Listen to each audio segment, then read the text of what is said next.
Welcome to Die Rollin. This is Resident Evil 2, the board game, and I'm your host, Adam. This is the first scenario in the, I think there's probably 9 scenarios, maybe 10, of Resident Evil 2, the board game. If you've never played the computer game, I highly recommend playing it. It is great fun. The general idea of Resident Evil 2 is there is a city called Racoon City, and it's been taken over by the undead. The nefarious Umbrella Corporation have had a little bit of a contamination leak, and everyone's been infected.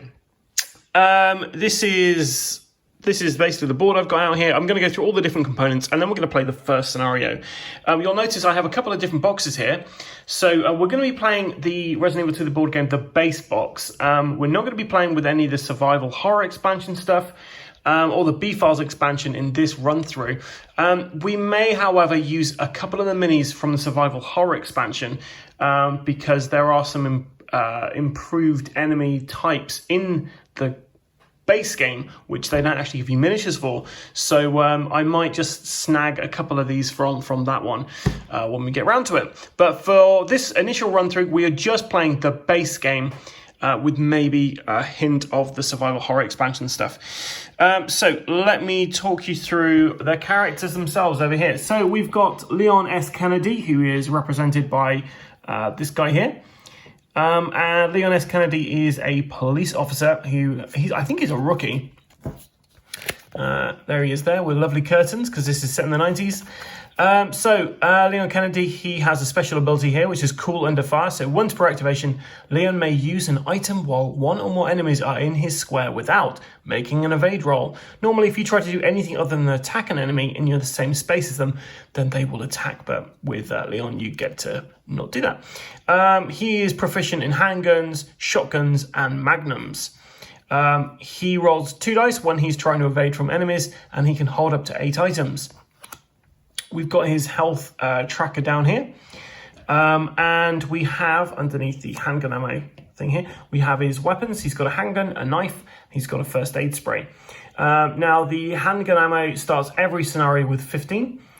So I'm placing on here so I don't get it confused with the other character's handgun ammo.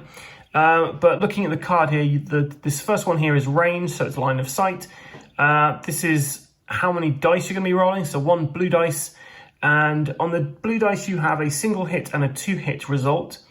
If you get a single hit, you're just going to push the enemy back 1 space. If you get a double hit, you get to do 1 damage. The enemies only take 1 damage each anyway before they're dead. So handgun's all you need.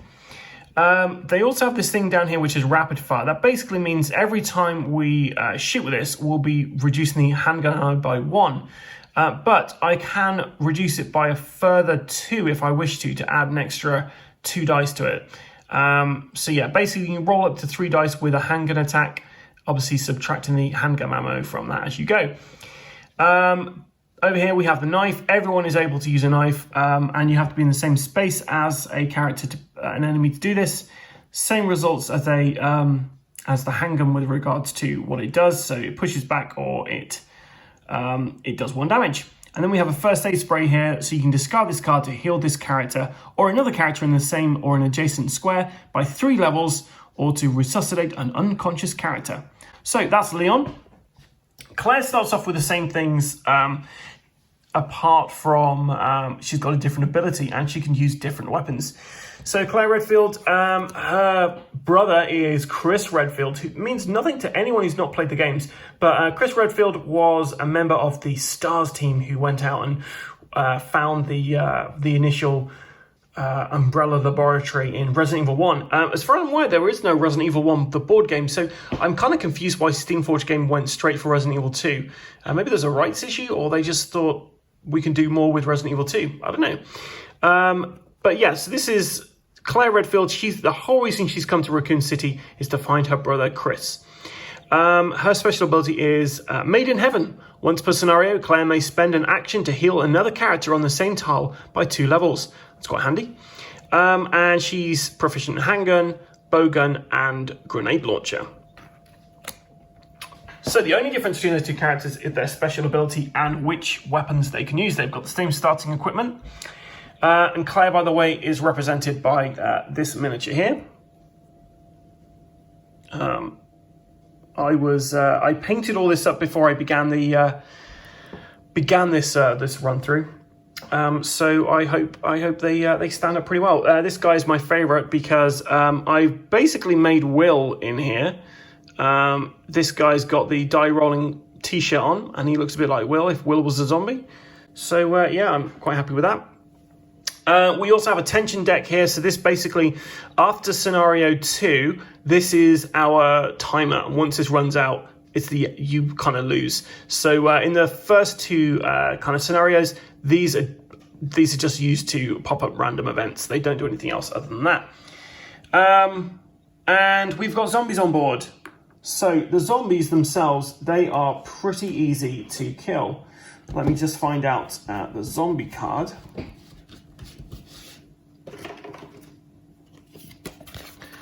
So zombies, this is their threat level. So as you go through the game, you're going to get more monsters with a higher threat level. So the zombies are the weakest threat. They've got a speed of 1 and they've got 1 health point each. Bottom left, this is their basic attack. So they have to be in the same space as you. And a space is one little square here. And if they activate in the same space as you, they do 1 damage. The suicide lunge, we ignore this for the moment because this is an advanced attack which comes into the game later on. So, in this scenario, the characters have arrived in Racoon City, only to find it overrun. With the streets no longer safe, they must make their way to the Racoon City Police Department, which should be much more secure. ... So the general idea is we have to get both Leon and Claire out of this door here. And as we play the game, I'll tell you what you're supposed to be doing rule-wise and cover little bits like that. We have got a couple of items on the board as well. So these tokens have A or they have B. At the beginning of the game, you kind of know what's in the A and B deck. So the A deck, I've got handgun bullets and 2 green herbs. Handgun bullets allow you to reload your weapon up to 8 ammo. And the green herbs, these will improve your health by 1. The green herbs actually stack. So if you had these, that would increase your health by 2. I'm just going to shuffle these up. Okay. And the B over there, I know what that is. That is a shotgun, so it's a much better weapon. As you can see, you're rolling 2 dice for every shot you do. And if you get one of those one of those hits, a single hit, you do 1 damage. Double hit, you do 1 damage. And it starts off with 5 ammo. Okay, so without further ado, I'm going to begin this off. I'm going to try and keep the player's board in view so you know exactly what's going on, because I know during my Jagged Alliance gameplay, I wasn't always able to show you what was going on in the characters' kind of board and stuff, so it did make it a bit harder to follow. So hopefully you'll be able to pick this up pretty quick and understand what I'm doing. Okay, so we're going to start off with Chris. Now, on your turn, you get to do 4 actions. You can move, you can attack, you can trade, you can open or close a door, you can pick up items, or you can use items out of that you're carrying, basically. These little white dots you see on the board, these are spawn points where zombies can potentially spawn. There are these long wall tokens as well. And we also have doors, which are littered around here, there, and everywhere. So let's begin this with Leon. So what we're going to do is, the first thing we're going to run past this zombie. So we're going to run straight past Will. So we're going to go 1, 2, and then we're going to try and move off the space. Now to move off the space, I have to roll my evade roll. And what I need to do is I'm rolling 2 dice, and I need to get at least this little half arrow here. If there were 2 zombies on my space, I would need to get this half arrow with a ... And if there are 3 zombies, I would need to get this one here. You can only ever have 4 of these small base characters on the same space, so you'd never be in a situation where you'd need to roll more than that. Okay, so I'm going to roll these two. I need to get at least that. Okay, so I got a half one and a ... and a half one there. So I have managed to escape. So that was my third action. My fourth action is going to be to move down here. Now I've done that. It's now the zombie's kind of turn. And any zombie who's on the same tile as my active character, or any, if there was like, if this door was open and there was a zombie in here, he would also activate. So anyone who's in the same tile or an adjacent tile, or sorry, any linked tiles, will activate. So he activates, he turns around, he's got a speed of 1, so Will just come stumbling after us.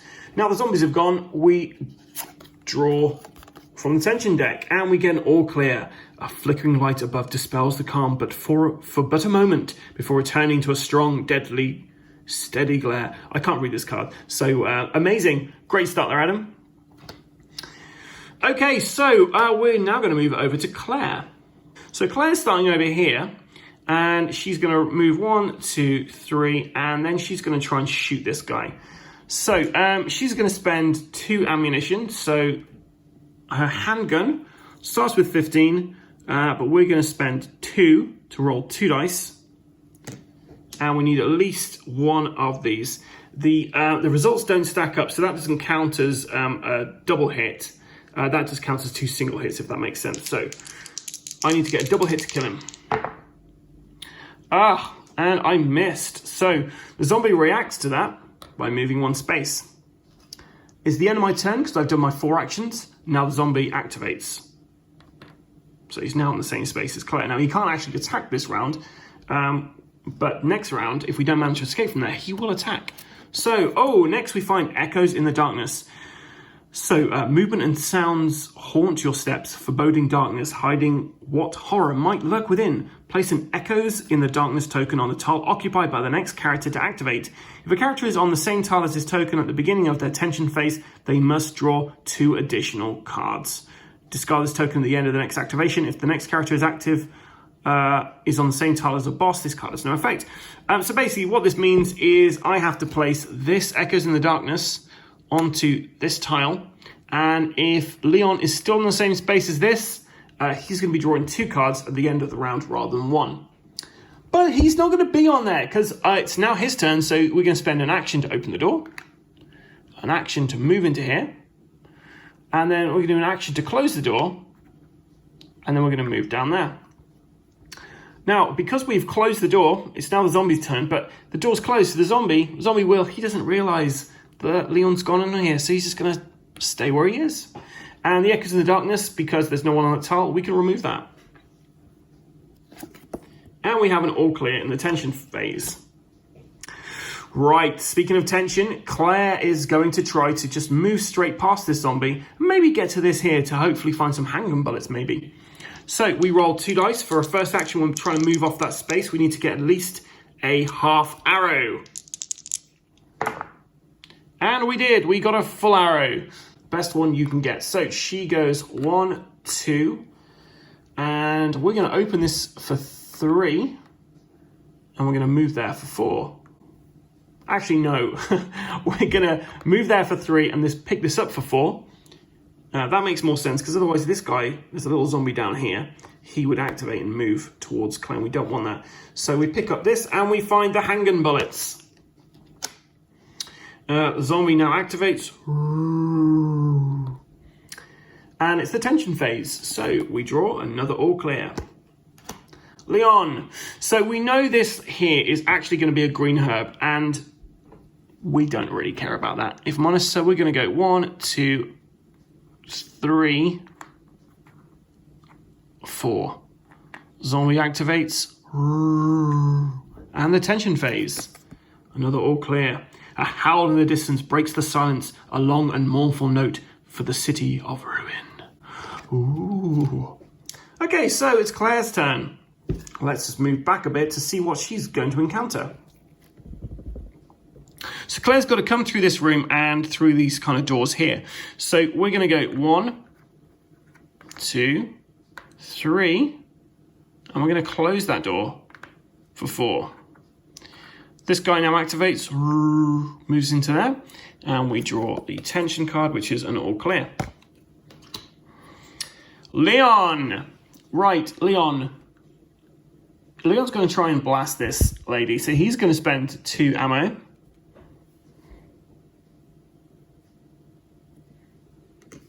And here he goes. Oh, no, he also missed. So she moves forward 1. So second action, he's going to try and run past her. And yep, he got that. So he evades. So 2, 3, 4. Whoop, 4.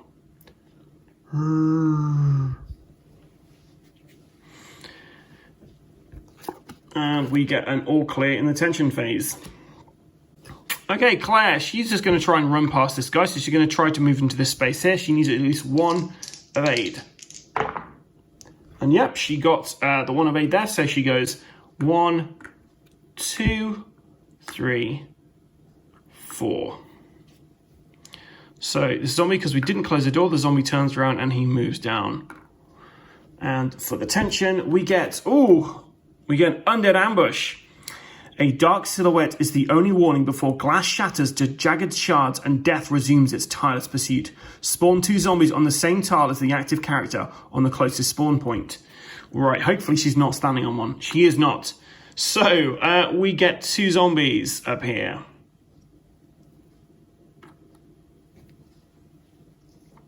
And now it's Leon's turn. So, Leon is going to move down here. He's going to open this for 2. He's then going to try and shoot, and he's going to use 3 bullets this time round.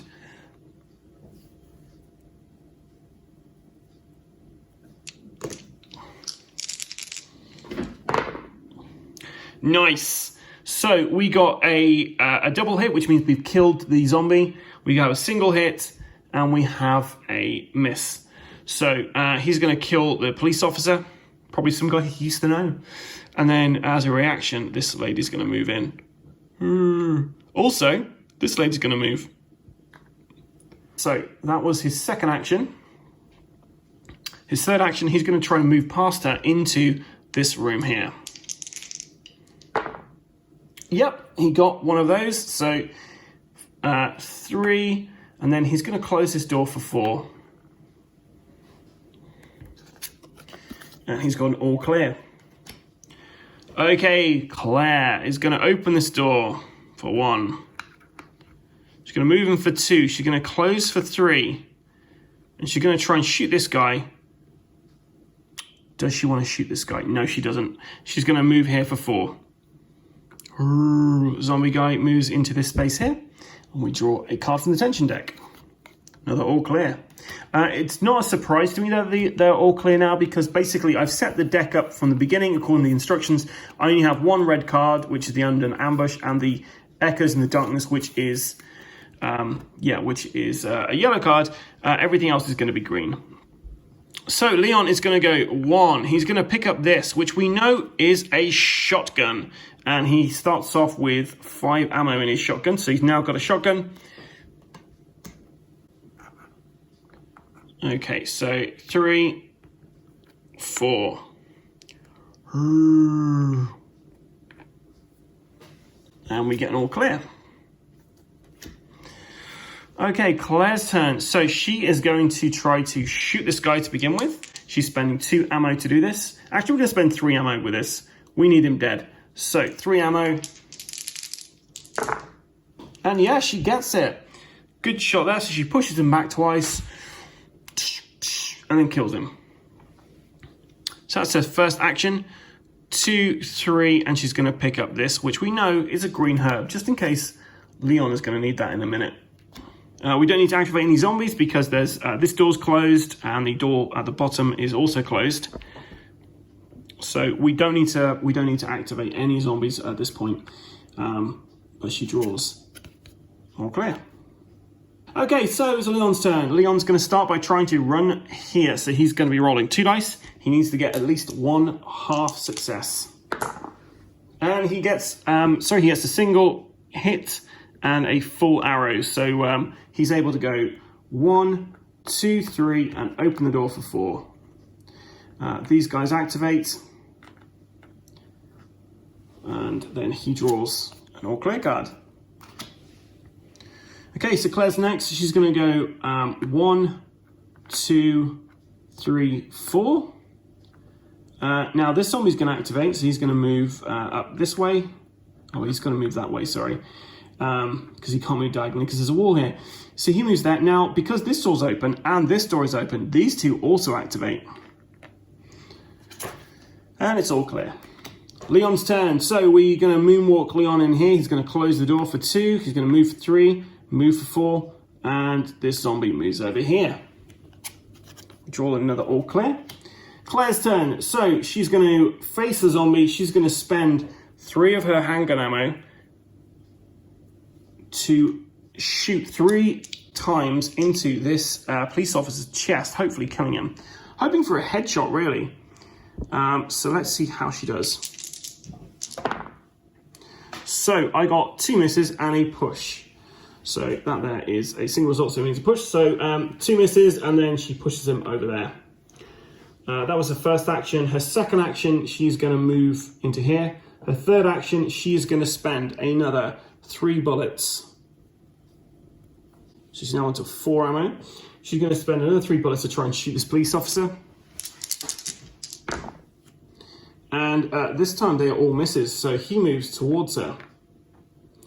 And she's got 1 action left. She's going to spend the rest, another 3 bullets to try to kill this guy. And she doesn't do it. She gets 3 single hits, so she pushes him back over there. Sorry, you can't see what I just did then. He was over here. She's pushed him back 1, 2, 3, so he's over there. He then activates. She draws a card. All clear. Okay, Leon's turn. So Leon's going to move in 1, 2, and then he's going to shoot with his shotgun. So he's now got 4 shells left in there. And we just need to roll a single hit to kill this guy.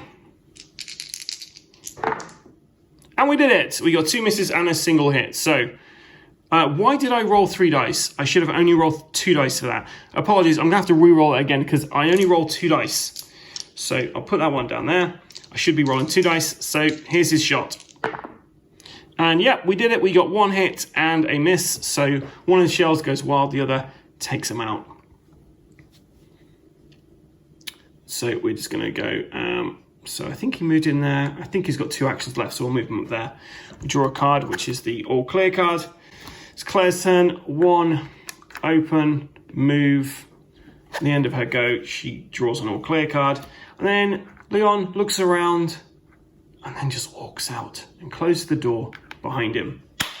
That was scenario 1A, getting to the police department. It's fairly simple because, yep, they're just teaching the very basics of how to move around, how to shoot, and kind of your inventory as well. So at the end of that, my characters didn't take any damage. Leon ended with 10 handgun ammo, but at the start of every scenario, you get to reload those back up to 15 for free. Claire, she also didn't take any damage. She's got to discard the handgun bullets and the green herb. You don't get to keep those between scenarios. And Leon's got the shotgun now, so that will be pretty handy. If I did anything wrong that you spotted, please let me know in the comments below. As always, I play these games to the best of my knowledge. There are bits, little caveats they may not have got correct. And as I film these things one after another, I probably won't be able to correct them until a bit later down the line. So if you enjoyed this, please like and subscribe to our channel. You can find us on Facebook, Instagram, and YouTube. If you enjoyed the format of this, I'd be really interested to know how I did. If there was any questions you had from me doing this, I'd also be interested to hear any feedback on that. We've got a ton of videos on the channel for you to take a look through, including solo play of Jagged Alliance, which was a great video game, board game. So Resident Evil 2, after playing Jagged Alliance, has got a lot to live up to because I really enjoyed Jagged Alliance. This particular game seems like it's going to be pretty tough. I did some good dice rolls, so we're just going to have to see how we get on. Thanks for watching. Until next time, stay safe and keep rolling.